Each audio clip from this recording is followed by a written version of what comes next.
Well, hello, boys and girls. It's Grandma Shell. I'm mom to 12 kids. I'm also known as Granny Shell. You can call me Auntie Shell. I have lots of nieces and nephews. And I love to read. I especially love to read to children. Children have such brilliant minds that need to be fed good, wholesome material. So, I just am thinking that you might like to peek at my fireplace going on behind me. You see that? And then I have a surprise for you on what we're going to read today. We're going to read The Nutcracker. Do you see my nutcrackers behind me? They're right there. I have several of them. I'm working on quite the collection. They're not fancy. They're just fun. Here we go. Are you ready? The Nutcracker. I'm so excited to read this book. It's retold by Rita Balducci, and it's illustrated by Barbara Lanza.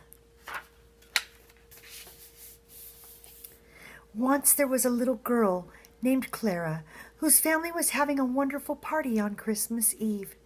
There was a beautiful Christmas tree and lots of delicious food. Clara ran back and forth to the front door to welcome the guests. "Merry Christmas," she said as each one kissed her on the cheek. Then they all went inside to dance and eat and to open their presents. Look at this. There's her answering the door. See that? There's the tree. Oh, how fun. Christmas parties are wonderful, aren't they? The last to arrive was Clara's godfather, Herr Drosselmeyer. All of the children loved him very much because he was such a wonderful storyteller. Clara thought he could even perform magic. "Merry Christmas, Clara," he said, handing her a heavy package. "Merry Christmas, and thank you," Clara cried, lifting a large wooden nutcracker from the wrappings. "He looks like a very brave soldier," she said. "And so he is," Herr Dressmaler replied. Look at her nutcracker. Isn't he big and beautiful? And there's her uncle. Or godfather. Just then the musicians began to play a lively tune, and all the grown-ups joined together to dance. Clara carried her nutcracker over to where her cousins and friends were all playing with their new dolls. She held them very carefully and hummed a soft Christmas carol. All of a sudden, Clara's little brother Fritz jumped up from behind the sofa and grabbed the nutcracker from his sister. Do you have an annoying little brother who does stuff like that?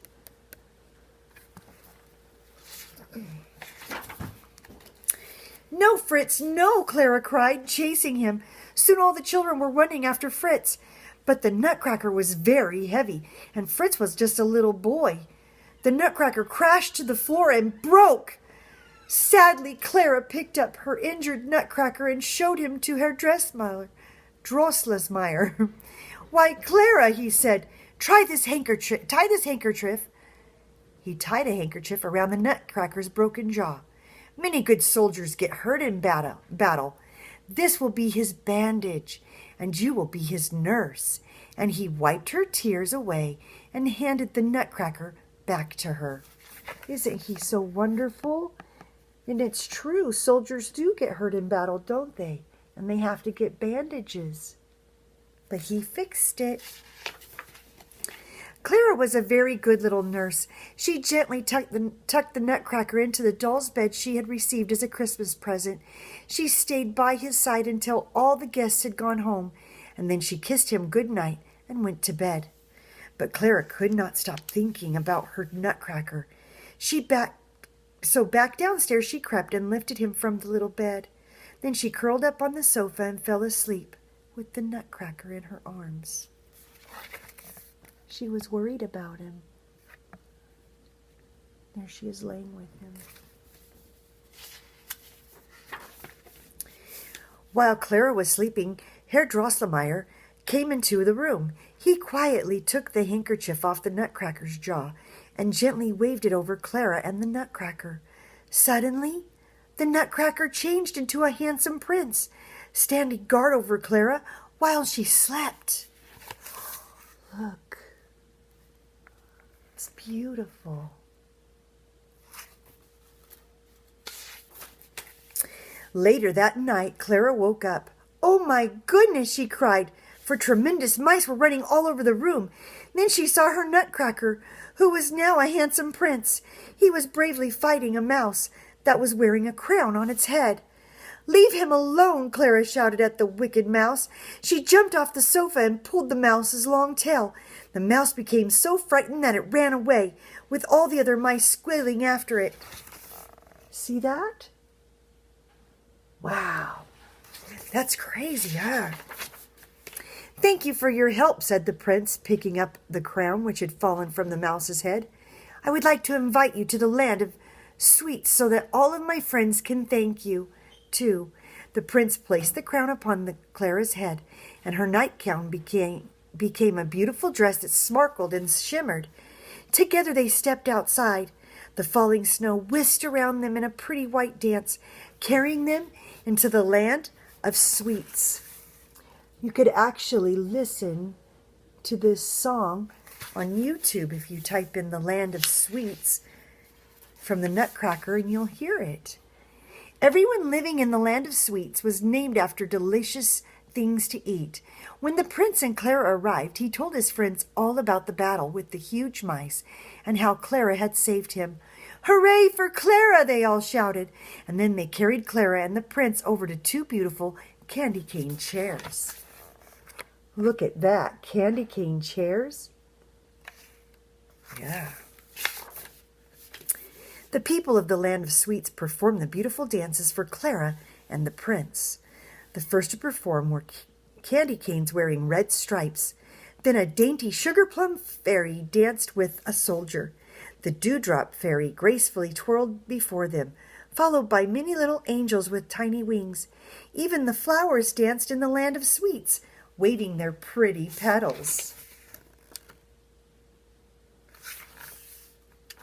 You want to see it again? I thought you might.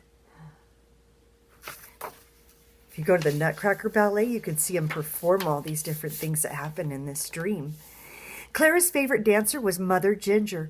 She wore a big wide skirt, and underneath it were 6 little children. They raced out and took each other's hands, dancing together in a circle, laughing and skipping. When their turn was over, they scrambled back under Mother Ginger's wide skirt. When all the dancers were finished, Clara and the prince stood up and clapped.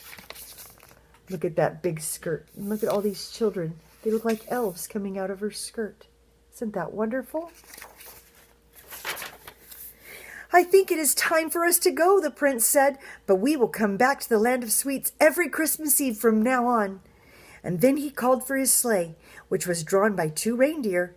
After waving goodbye to their friends, Clara and the prince flew off together into the early morning sky, home to a very merry Christmas. Isn't that a wonderful story? The Nutcracker. Little Golden Books has some of the most precious stories that you could read. I hope that you get a chance to see that play this Christmas. And a very Merry Christmas to you.